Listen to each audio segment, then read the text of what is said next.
తెలుగుదేశం అధ్యక్షుడు చంద్రబాబు నాయుడు ఈరోజు 34 మంది అభ్యర్థులతో రెండో జాబితా ప్రకటించారు. పవన్ కళ్యాణ్ కూడా 9 మందికి టికెట్లు ఇచ్చారంటున్నారు, కానీ 34 మందిని ప్రకటించిన తర్వాత గతంలో 94 కాక తెలుగుదేశం ఇంకో 16 మంది పేర్లు ప్రకటించాల్సి ఉంటుంది. నిన్న చంద్రబాబు నాయుడు మీడియాతో మాట్లాడినప్పుడు ఒక విధంగా కొంత నిరుత్సాహంగా ఉన్నారు. రెండవది చక్రాలు తిప్పిన వాళ్ళమందరం కూడా రాజీ పడ్డాము, త్యాగాలు పవన్ కళ్యాణ్ ఒకరే కాదు లేదా అందరం కూడా చేయాల్సి వచ్చింది జగన్ ఎదుర్కోవడానికి, ఇట్లాంటి వ్యాఖ్యలు కొంచెం బరువైన వ్యాఖ్యలు చేశారు. ఎవరం దిగి రాలేదు అన్న పద్ధతుల్లో ఇంత బరువైన వ్యాఖ్యలు చేసిన తర్వాత ఈరోజు జాబితా విడుదల కూడా ఒక విధంగా లాంఛనప్రాయంగా ముగిసింది తప్ప దీంతోపాటు ఎలాంటి హైప్ లేదు. ఇక్కడ ఇంకో సమస్య కూడా వచ్చింది.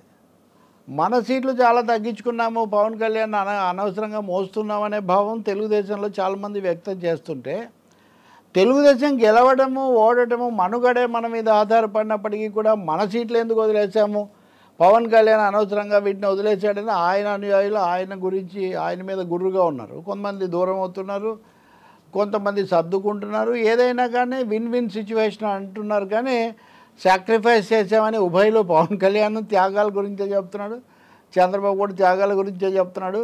అయితే తెలుగుదేశం వాళ్ళకు ఉన్న అదనపు బాధ ఏంటంటే త్యాగరాజు త్యాగ కళ్యాణ్ అనే పేరు పవన్ కళ్యాణ్కి వచ్చింది, కానీ ఇంత మొత్తానికి ఆధ్వర్యం వహించే చంద్రబాబుకు రాలేదు, తెలుగుదేశానికి రాలేదు అని.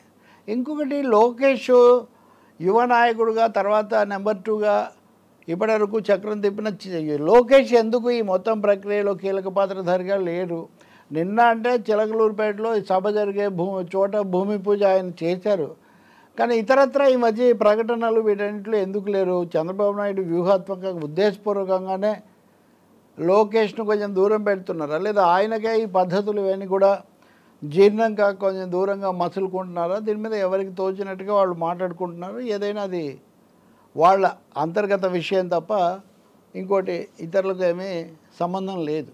కానీ ఈరోజు తెలుగుదేశం ప్రకటించిన జాబితా కనుక చూస్తే ఇప్పటికి కూడా గంటా శ్రీనివాసరావు లాంటి సీనియర్ల పేర్లు ఇందులో లేవు, ఇంకొంతమంది సూపర్ సీనియర్ల పేర్లు లేవు.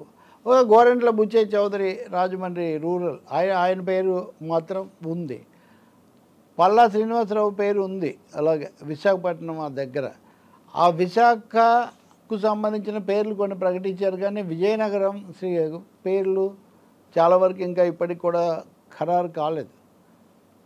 ఇంకా కొంతమంది సీనియర్లను అలా అలా వెతుకులాట్లో పెట్టారని కొన్ని చోట్ల తెలుగుదేశం కార్యాలయాల దగ్గర వాళ్ళు నిరసనలు తెలపడము, మీడియాకి ఎక్కడము, లేదా వేరే పార్టీలకు పోతున్నామని ప్రకటించడం, ఇట్లాంటివి కూడా జరుగుతున్నాయి. తర్వాత ఇది ఒక సజావుగా అంత సంపూర్ణంగా సంతృప్తికరంగా ముగిసిందని చెప్పే పరిస్థితి అయితే లేదు. చాలా చోట్ల ఇది అంతర్గతమైన సమస్యలకు దారితీస్తున్న పరిస్థితే కనిపిస్తుంది. ఇంకా మిగిలిన వాటిలో అన్నా ఈ సీనియర్లకు స్థానం కల్పిస్తారా లేదా. రెండవది బీజేపీ ఎలా చేస్తుంది, బీజేపీ కూడా ఇంకా దీన్ని పూర్తిగా వాళ్ళు కూడా ముందుకు రాలేదు. బీజేపీలో కూడా తెలుగుదేశం వాళ్ళు కొంతమంది వచ్చి ఇక్కడ బీజేపీ తీర్థంతో బీజేపీ కండువాతో టికెట్లు వాళ్ళు తీసుకుంటున్నారు అనే అసంతృప్తి ఒకటి బీజేపీ సీనియర్లలో కూడా కనిపిస్తుంది. జనసేన సరే అందుకని రేపు చిలకలూరుపేట సభ అనేది ఈ రీత్యా చాలా కీలకమవుతుంది. అక్కడ ఏ విధంగా వీళ్ళందరూ కలిసి ఒకటే గొంతు వినిపిస్తారు, జగన్ను ఓడించడానికి ఐక్యత చాలా అవసరము, ఇవన్నీ కూడా చెప్తున్నప్పుడు అందరం ఒకటే తాటి మీద ఉన్నామని ఒకటే పిలుపుతో వీళ్ళు ముందుకు వస్తారా. ప్రధాని మోదీ హాజరవుతారంటున్నారు, బహుశా హాజరు కావచ్చు, ఇంకా ఇప్పటికీ పిఎంఓ ధృవీకరించిందని మనం చెప్పలేం, కానీ రావచ్చు. ఎందుకంటే ప్రధానమైన దక్షిణ భారతంలో కూడా అవసరం ఉందని. కానీ మోదీ వచ్చిన తర్వాత మోదీ నాయకత్వము అది ఇది అన్నప్పుడు అక్కడ చంద్రబాబు నాయుడు విజను తెలుగుదేశం ఆలోచనలు ఇవి ప్రతిబింబిస్తాయా, లేక బీజేపీ ఆమోదించేవే చెయ్యాలి అన్నప్పుడు అనేక అంశాలు ఎజెండాలో నుంచి ఎగిరిపోతాయి కదా. ఇలాంటి ప్రశ్నలు కూడా ఇక్కడ ఉత్పన్నమవుతున్నాయి. వీటికి బహుశా సామాన్యంగా ఈ జాబితాలు విడుదల చేసినప్పుడే దాని మీద వివరణ ఇవ్వటము, సందేహాలు తీర్చడం ఇట్లాంటివి జరుగుతుంటాయి. ఈరోజు ఆ ప్రక్రియ పెద్దగా జరిగినట్లేదు. నిన్ననే చంద్రబాబు మీడియాతో మాట్లాడి ఈరోజు జాబితా విడుదల చేశారు. మిగిలిన 16లోనైనా అందులో అయినా కానీ ఈ సీనియర్లకు స్థానికంగా పట్టున్న వాళ్లకు ఇట్లాంటి వాళ్ళకు కనుక చోటు కల్పించకపోతే, ఉదాహరణకు పెదకూరపాడు కొమ్మాలపాటి శ్రీధరు, అక్కడ భాష్యం ప్రవీణ్ అని. ఈయన మీదే పత్తిపాటి పుల్లారావు మాజీ మంత్రి ఒకప్పుడు తీవ్రంగా ఆయన అసంతృప్తి వెలిబుచ్చారు. లేకపోతే ఎవరో హఠాత్తుగా వచ్చి ఇవన్నీ చేసేసి మా వాళ్ళను చేసి మేమే ధర్మ కార్యక్రమాలు చేస్తున్నాము, లేకపోతే ఎన్ఆర్ఐలము అంటే వాళ్ళకి ఇచ్చేస్తారా, అయిపోతుందా, ఎప్పటి నుంచి ఉన్నాము, ఇటువంటివి. కొంతమంది యువ నాయకులు లోకేష్కు బృందానికి దగ్గరగా ఉన్నవాళ్ళు, వాళ్ళు కొంత టికెట్లు పొందారు, సీనియర్లు పక్కన బయటపడ్డారు అనే ఇలాంటి ఫిర్యాదులు. అలా యనమల రామకృష్ణుడు ఉన్నాడు, ఆయన కుమార్తెకి టికెట్ ఇచ్చారు, కానీ ఆయన తమ్ముడు కృష్ణుడు అని ఎప్పటి నుంచో ఉన్నాడు ఆయన కూడా. ఆయన ఇప్పుడు అసంతృప్తి చెంది బయటికి పోతానంటున్నారు. ఇదొకటి. ఈ సమయంలోనే కర్నూలులో వైసీపీ ఎంపీగా ఉన్న సంజీవ కుమార్ లాంటి వాళ్ళు తెలుగుదేశంలో కూడా వస్తున్నమాట నిజమే, కానీ వీళ్ళందరినీ అకామిడేట్ చేయడానికి చాలా ఎక్కువ స్థానాలు కూడా తెలుగుదేశం దగ్గర లేవు. బీజేపీకి జనసేనకు సీట్లు ఇచ్చిన తర్వాత ఎన్ని మిగులుతాయని. కాబట్టి ఇదంతా కూడా ఒక పూర్తిగా సంతృప్తి లేనటువంటి ఒక సర్దుబాటు వ్యవహారంగాను, బీజేపీ దగ్గర లొంగుబాటు వ్యవహారంగాను తయారైంది అనేది పూర్తిగా స్పష్టం. ఇది చంద్రబాబు నాయుడు మాటల్లో, చేతల్లో, బాడీ లాంగ్వేజ్లో కూడా వ్యక్తం అవ్వటం అన్నది ఆ పార్టీ నాయకులను కొంచెం కలవరపరుస్తూ ఉంది. విధానం సూటిగా లేనప్పుడు అది ధర్మ పోరాటం అది చేశారు, గెలిచి ఉండొచ్చు, ఓడి ఉండొచ్చు, కానీ ప్రశ్నించారు, గట్టిగా నిలబడ్డారు, ఇట్లాంటివి ఉండేది అప్పుడు. అంతకుముందు రాష్ట్ర విభజన తర్వాత సమన్యాయం ఇట్లాంటివేవో ఉండేవి. కానీ ఈ ఎన్నిక వచ్చేసరికి తెలుగుదేశం పార్టీకి ఒక స్పష్టమైన ఎజెండా, రాష్ట్రాన్ని అభివృద్ధి చేయాలనే ఒక సాధారణమైన ఎజెండా తప్ప ఖచ్చితంగా ఇదే అని చెప్పే పరిస్థితి లేదు. ఇప్పుడు ఉదాహరణకు అమరావతికి కేంద్రం 2,500,000 కోట్లు ఇచ్చింది, అయినా కానీ జగన్మోహన్ రెడ్డి పూర్తి చేయలేదు, 3 రాజధానులని మార్చారు, ఇట్లాంటి విమర్శ చేశారు. 2,500,000 కోట్లు కేంద్రం ఇస్తే 4 ఏళ్ళు మీరే అధికారంలో ఉన్నారు కదా, మరి మీరు ఎందుకు చేయలేదు అనే ప్రశ్న వస్తుంది కదా. మీరు చేసి ఉంటే అసలు జగన్ తర్వాత దాన్ని డిస్టర్బ్ చేసే ఛాన్స్ కూడా ఉండేది కాదు కదా అనేది వస్తుంది కదా. విశాఖ ఉక్కు లాంటి చోట జగన్మోహన్ రెడ్డి ప్రభుత్వం చొరవ తీసుకున్నప్పుడు మీరు ముందుండి దాన్ని లీడ్ చేసి ఉంటే మీకు చాలా బ్రహ్మాండంగా ఉండేది కదా, మీరు ఎందుకు చేయలేదు అన్నది వస్తుంది కదా. కాబట్టి ఏదో ఒక విధంగా ఈ పొత్తుల సాయంతో ఓట్ల చీలికను తగ్గించుకొని సాధ్యమైన ఎక్కువ స్థానాలు తెచ్చుకొని గట్టెక్కుదాము అనే ఆలోచన తప్ప ఒక స్పష్టమైన నిర్దిష్టమైన ప్రణాళికతో, విశ్వసనీయతతో, విధాన స్పష్టతతో రావటం అన్నది తెలుగుదేశంలో ఇప్పుడు అది కొంచెం తడబాటు తప్పకుండా మనకు కనిపిస్తుంది. ఈ సభ నాటికి కూడా 17వ తేదీ సభకు కూడా సహజంగా మోదీ వస్తే మోదీ స్పెషల్ స్టార్ అవుతారు, కానీ చంద్రబాబు నాయుడు, పవన్ కళ్యాణ్ ఆయన తర్వాతే కదా. అందుకని ఈ రెండవ జాబితా అనేది చడీ చప్పుడు లేని ఒక వ్యవహారంగా మారిపోయింది. రెండవదేమో సీనియర్లకు ఇందులో చోట్లేదు కాబట్టి వాళ్ళు ముందు ఎలాంటివి చేస్తారు అనే ప్రశ్నలు వస్తున్నాయి. మూడవది ఈ సీటు పలానా వాళ్ళకి, ఈ సీటు పలానా వాళ్ళకి అని చాలా హంగామా జరిగినప్పుడు, హైప్ వచ్చినప్పుడు దాని గురించి కాదు అని చెప్పకుండా దాటేసిన పరిస్థితి కూడా దీనికి కారణమవుతుంది. ఇవన్నీ మరి ఆ పార్టీ పోటీ మీద, వాళ్ళ వ్యూహాల మీద ఎలాంటి ప్రభావం చూపిస్తాయి. ఎన్నికల పోరాటం కూడా ఈ సందిగ్ధాల మధ్య, ఈ పొసగని లేదా అరకొర అతుకులతో నడుస్తున్నటువంటి సర్దుబాట్ల మధ్య ఎలా పరిణమిస్తాయన్నది మటుకు పెద్ద ప్రశ్న.